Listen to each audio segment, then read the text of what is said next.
ہمارے ساتھ شامل ہیں۔ میں اپنے ساری جو میری جماعت کے لوگ اور پاکستانی جو آج دیکھ رہے ہیں، میں ان سب کے لیے ایک پیغام دینا چاہتا ہوں۔ آج سے 1947 میں آج کی رات 27ویں کی رات کو پاکستان بنا تھا۔ تو پہلے ہم سب کو سمجھنا چاہیے کہ ایک بہت بڑی خواب کا نام پاکستان تھا۔ یہ کوئی عام ملک نہیں بنا تھا، یہ واحد ملک بنا تھا اسلام کے نام پہ، اور اس میں ایک بڑا ایک نعرہ تھا کہ پاکستان کا مطلب کیا، لا الہ الا اللہ۔ اور یہ سارے بر صغیر کے مسلمانوں کی کوششوں سے، ان کی ووٹ سے پاکستان بنا تھا۔ وہ مسلمان جن کو پتہ تھا کہ انہوں نے پاکستان میں نہیں رہنا، جو آج 20 کروڑ لوگ ہندوستان میں ہیں، ان کے جو بڑے تھے ان کو پتہ تھا کہ وہ پاکستان میں نہیں رہنا، اس کے باوجود انہوں نے اس خواب کے پیچھے ووٹ دی تھی پاکستان کو۔ تو یہ ایک علامہ اقبال کی جو خواب تھی وہ ہمیں سب کو سمجھنا چاہیے، کیونکہ جو ایک قوم اپنے نظریے کو کھو بیٹھتی ہے وہ قوم کا وجود ختم ہو جاتا ہے۔ تو ہمیں پہلے سمجھنا چاہیے کہ بہت بڑا پاکستان کا جو خواب تھا، ہمیں اپنے مقام کا سمجھنا چاہیے کہ ہم کوئی عام ملک نہیں بننا تھا۔ تو آج اس عبادت کی رات میں سب سے آپ سے چاہوں گا کہ آپ دعا کریں پاکستان کے لیے، کہ ہم اس پاکستان، اس خواب کی طرف جائیں جو بدقسمتی سے ابھی تک ہم نہیں جا سکے۔ اور وہ خواب کیا تھی؟ کہ وہ خواب تھی ایک عظیم قوم نے کھڑا ہونا تھا مدینہ کی ریاست کے اصولوں کے اوپر۔ یاد رکھیں، ہمارا جو قرارداد مقاصد تھا اس میں واضح تھا کہ پاکستان نے ایک اسلامی فلاحی ریاست بننا تھا، اور وہ مدینہ کی ریاست کے اصولوں کے اوپر کھڑا ہونا تھا۔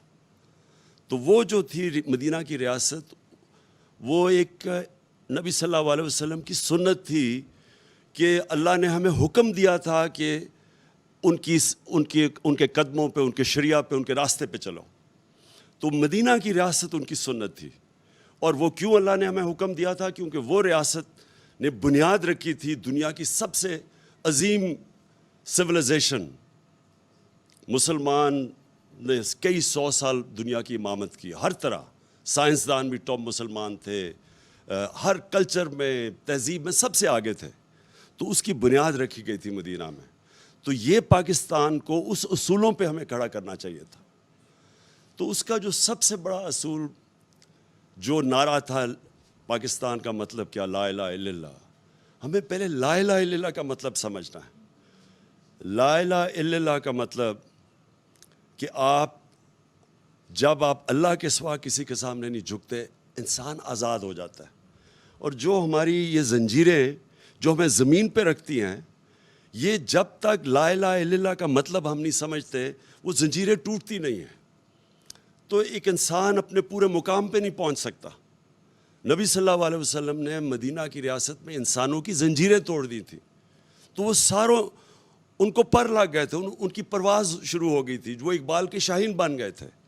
تو اقبال کا شاہین تو بن ہی تب سکتا ہے انسان جب وہ اپنی زنجیریں توڑتا ہے جو ہمیں زمین پہ رکھتے ہیں۔ سب سے بڑی زنجیر ہے خوف کی زنجیر۔ یہ جو خوف ہے، جو قرآن میں اللہ کہتا ہے کہ جو لوگ ایمان لے آئیں میں ان کے خوف دور کر دیتا ہوں۔ خوف کیسے دور ہوتے ہیں؟ جب اپنی زنجیریں توڑتے ہیں۔ خوف کی زنجیریں، جو موت کا ڈر کہ جی مجھے کوئی ذلیل کر دے گا، اللہ نے اپنے ہاتھ میں ذلت رکھی ہوئی ہے۔ رزق کا ڈر کہ میری روزگار نہ چلا جائے۔ یہ سارے وہ خوف ہیں جو انسان کی پرواز روکتے ہیں اوپر۔ تو علامہ اقبال نے جب کہا نا کہ اس رزق سے موت اچھی ہے، جس رزق سے پرواز میں کوتاہی آتی ہے، تو جو چیز انسان کو روکتا ہے اپنے مقام پہ پہنچنے کے لیے، وہ لا الہ الا اللہ ایک ایسا چیز ہے جو سب کچھ توڑ دیتا ہے، وہ زنجیریں توڑ دیتا ہے۔ تو میں آج جو اس رات پہ اپنی قوم کو کہتا ہوں کہ دعا کریں کہ یہ جو ہماری آزادی، ہماری پرواز کے راستے میں یہ جو ایک باہر سے مداخلت اور پھر سازش ہو کے ایک پتلے بٹھائے گئے ہیں، سب کو دعا کرنا چاہیے کہ ہماری یہ پرواز جو روک رہی ہے، جو قوم نے عظیم قوم بننا ہے، اس کے لیے ہم اپنی زنجیریں توڑیں تاکہ ہم آگے بڑھ سکیں، ہم غلامی کی زنجیریں توڑیں. سب کو اس کی دعا کرنی چاہیے، کیونکہ کبھی بھی کوئی انسان بڑا انسان نہیں بن سکتا جس میں ذہنی غلامی ہو.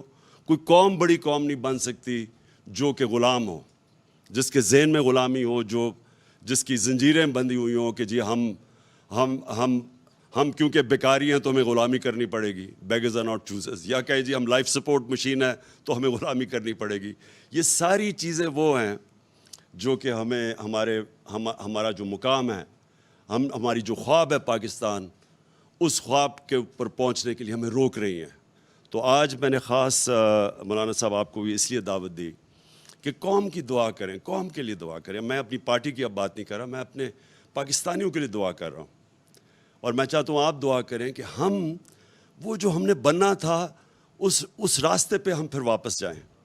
جو ہم بدقسمتی سے ہم اپنا راستے گم ہو گئے اور ہم اپنا راستہ کھو بیٹھے، اور ہم اپنے وہ جو پوٹینشیل اللہ نے جو ہمیں طاقت دی ہوئی ہے، جب اس نے کہا میں تمہیں اشرف المخلوقات بنایا ہے، سب سے عظیم مخلوق، کہ جب انسان فرشتوں پر چلا جاتا ہے لیکن گرتا ہے تو جانوروں سے بھی نیچے چلا جاتا ہے. تو ہم کچھ بھی بن سکتے ہیں، ہم زمین پہ چونٹیوں کی طرح بھی جا سکتے ہیں اور ہم پھر فرشتوں سے بھی اوپر جا سکتے ہیں. یہ ہمارے اوپر ہے، اور یہ تب ہم سمجھیں گے کہ ہم کتنا اوپر جا سکتے ہیں جب ہم لا الہ الا اللہ کا مطلب سمجھ جائیں اور وہ ہمارے دلوں میں آ جائے. شکریہ جی.